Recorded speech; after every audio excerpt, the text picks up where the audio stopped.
but I'm officially 3 for 3 on being fined by the WNBA. Holy shit. For this? For the pod? Again? They didn't like my comments on Paige Beckers. No way. I didn't even say anything bad. What happens when a professional athlete refuses to stay quiet about the corruption? They witness every single game. Sophie Cunningham just became the most fined player in WNBA history. And the reason... As the WNBA have done it.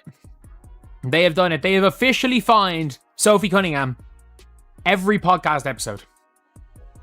They have fined her. Because Sophie Cunningham has been fined. I'm not joking. She's been fined for a TikTok. She's been fined now, I think, for the 3rd time for a podcast. I think Sophie Cunningham might be the all-time leader in fines in the WNBA. So let's take a listen. 3 separate penalties, thousands of dollars in fines, all for saying what every fan already knows. The league tried to silence her. But what happened next exposed a system so broken that even her harshest critics are now rallying behind her. This isn't just another sports controversy that will disappear in a few weeks. This is a full-blown war between an organization desperate to control every narrative and a player who refuses to be bought into silence. Are not protecting their players. Nobody's going to watch this if you're not protecting your star players. You're not protecting your players, period. But particularly your star players. No one's going to watch this. People are watching it because of Caitlin Clark, and then even more because of Sophie Cunningham. And if you're going to just hang them out to dry, then, good. Nobody's going to watch this anymore because they don't protect their players. It's a worthless organization. They have no idea how to protect their players. But, oh man, they're going to bitch and moan. Well, you better pay us the money. For what? You can't even protect your star players that draw the eyeballs. Now nobody's watching. Nobody's going to watch to see the star players sitting out with injuries because of poor treatment and poor officiating on the sides. Nobody's going to watch that. What started as harmless social media content has evolved into the most damning expose of professional sports censorship we've seen in years. The story begins with something so innocent, it's almost laughable. A simple TikTok video where Cunningham lip-syncs some lyrics while playfully mocking the referees.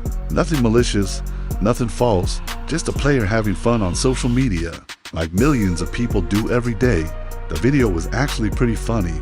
She's got timing, personality, and the kind of authentic energy that makes content go viral for all the right reasons. But the WNBA saw this as a threat worth $500. That's right, they fined a professional athlete $500 for a lip-sync video.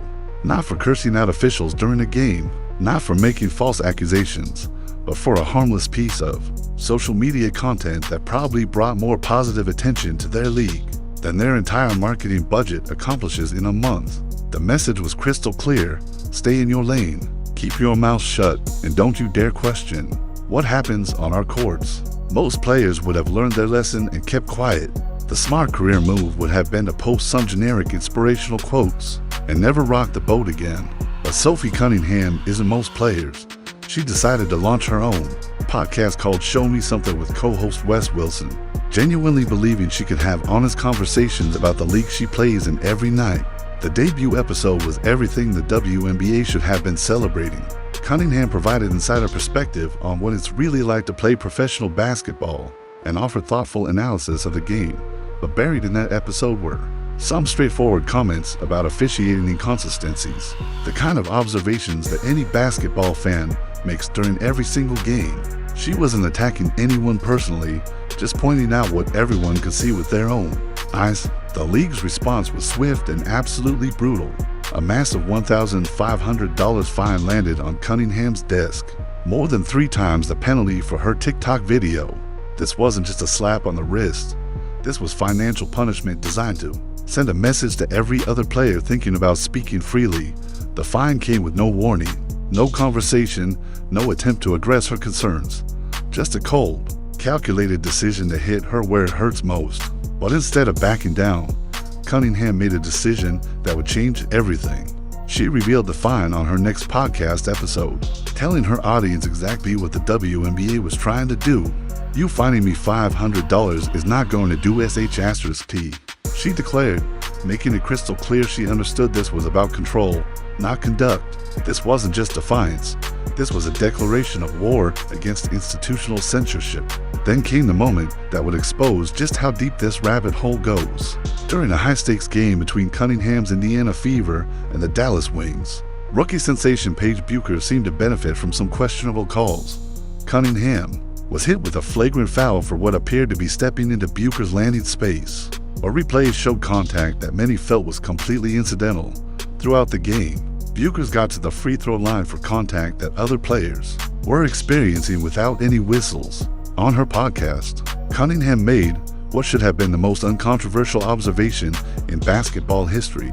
She said Buecher's has a good whistle, which is standard basketball terminology for getting favorable calls from referees. She wasn't even critical.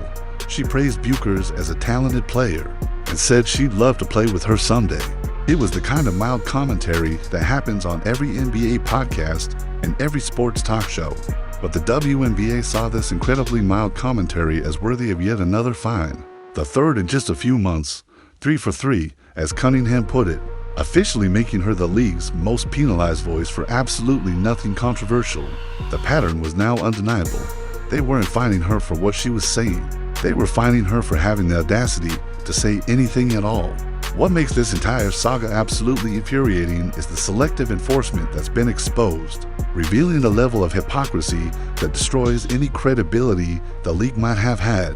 Angel Reese publicly stated that some people have a special whistle about Caitlin Clark during a nationally televised press conference, making essentially the same observation as Cunningham, yet faced zero consequences. The comment was broadcast to millions of viewers and generated massive headlines across sports media. Kelsey Plum has literally stopped entire press conferences to complain about referees, going into detailed critiques of specific calls and questioning officials' competence. These aren't brief comments buried in podcast episodes.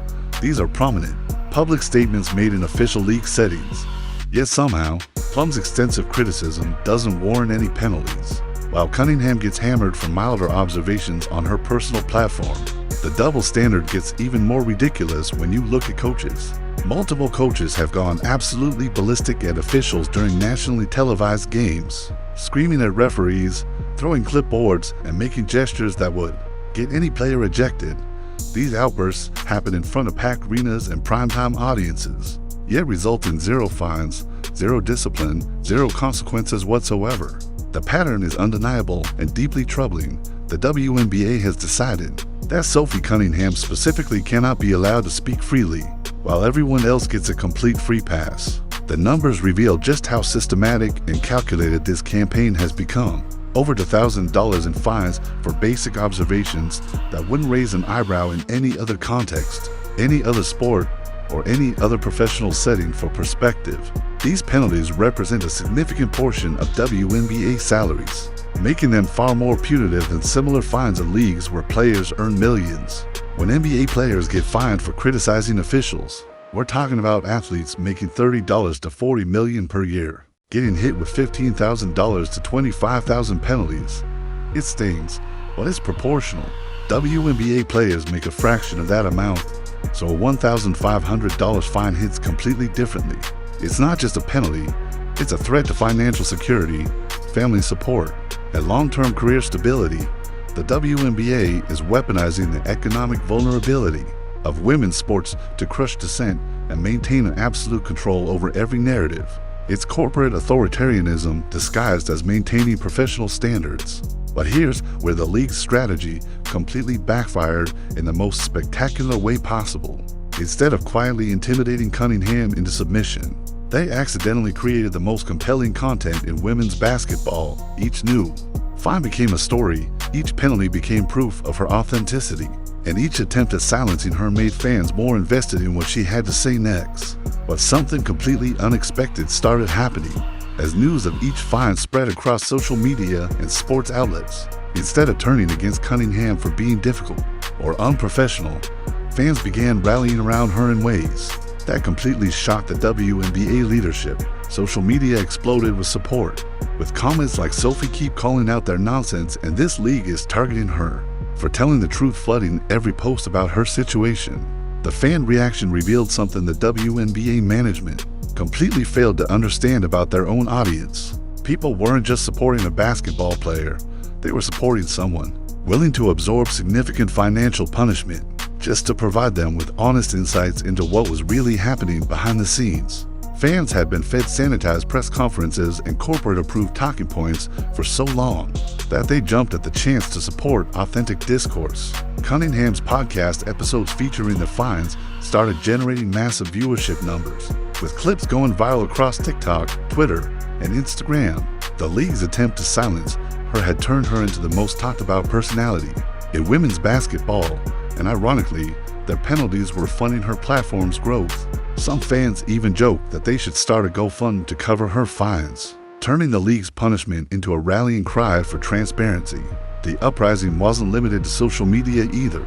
Sports commentators who had never paid attention to WNBA internal politics suddenly started covering the story, questioning why a player was being financially punished for mild observations that any reasonable person would consider fair commentary.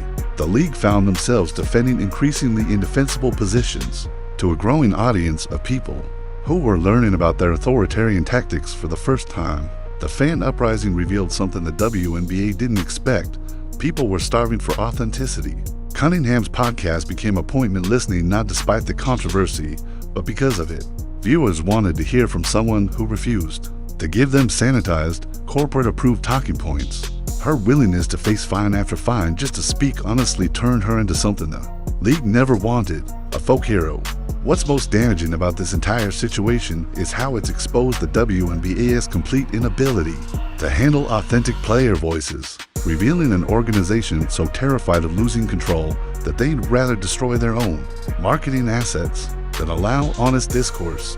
The league struggles constantly with viewership, engagement, and mainstream relevance. They spend millions trying to create authentic connections between players and fans. Yet, when one of their most charismatic athletes naturally develops exactly that connection, their response is financial intimidation. Think about how backward this approach is from a business standpoint. Cunningham was generating massive social media engagement, creating viral content, and providing insider perspective that enhanced fans' understanding and investment in the league. Her podcast was building genuine connections that marketing departments dream of creating. Instead of supporting this organic marketing machine, they chose to crush it through systematic financial punishment. The decision reveals everything wrong with their organizational priorities and their fundamental misunderstanding of what modern sports fans actually want. Instead of embracing transparency, they chose control. Instead of celebrating authenticity, they demanded conformity. Instead of supporting entrepreneurial players building their own brands, they decided to destroy them through economic warfare. They had discovered a gold mine of authentic content that was driving genuine fan interest and chose to bury it under layers of bureaucratic control. The ripple effects of this authoritarian approach are already visible throughout the entire league, creating a chilling effect that extends far beyond just Sophie Cunningham. Multiple sources throughout the organization suggest that other players share her concerns about officiating inconsistencies, expansion problems, and various operational issues. But they're absolutely terrified to speak publicly after watching what happened to the one person who dared to be honest. Current players are now consulting with agents and lawyers before making any public statements, afraid that even the mildest criticism could result in financial retaliation. The league has successfully created an environment where athletes are more worried about league office punishment than they are about the actual systemic problems plaguing their sport. Instead of fostering open dialogue that could lead to improvements, they've chosen to silence criticism through economic intimidation. This culture of fear means that legitimate issues never get addressed because everyone is scared to discuss them publicly. Problems with officiating consistency, expansion logistics, scheduling conflicts, and player safety concerns get swept under the rug because speaking about them could result in fines that many players simply cannot afford to pay. The WNBA has essentially created a system where honest feedback is financially penalized, ensuring that problems persist and potentially worsen over time. Meanwhile, Cunningham has remained remarkably composed throughout this ordeal, continuing to deliver thoughtful commentary even as the penalties pile up. Her response to each new fine has been the same: "This won't stop me from telling you what I see, and these penalties won't change how I approach my platform." She's refused to back down, refused to apologize, and refused to pretend everything is fine when it clearly isn't. The WNBA's treatment of Sophie Cunningham represents something much bigger than fines. or officiating complaints. It's about whether professional sports leagues want authentic voices or controlled narratives. It's about whether honest observations are welcome or if everything must be filtered through corporate-approved messaging, designed to protect the organization above all else. What makes this story so compelling is that Cunningham never set out to become controversial. She just wanted honest conversations about basketball on her podcast. The WNBA's overreaction turned her into something much more powerful, a symbol of resistance against organizational control. Every fine makes her more popular. Every attempt to silence her generates more support. And every penalty proves her point about their misplaced priorities. The tragic irony is that the WNBA had everything they could have asked for in Cunningham's podcast: an authentic voice from inside the league, engaging content that drives real fan interest, and commentary that generates meaningful discussion about their product. Instead of supporting this organic connection between players and fans, they chose to treat it as a threat requiring financial punishment. As this saga continues, one thing is crystal clear: Sophie Cunningham isn't going anywhere, and she isn't staying quiet. The WNBA can keep writing checks for more fines, but they can't stop the conversation she started about transparency, authenticity, and the right of players to speak honestly about their experiences. What started as a simple podcast has become a battle for the soul of professional sports communication, and the outcome will determine whether future players feel free to share their truth or forever remain silent out of fear.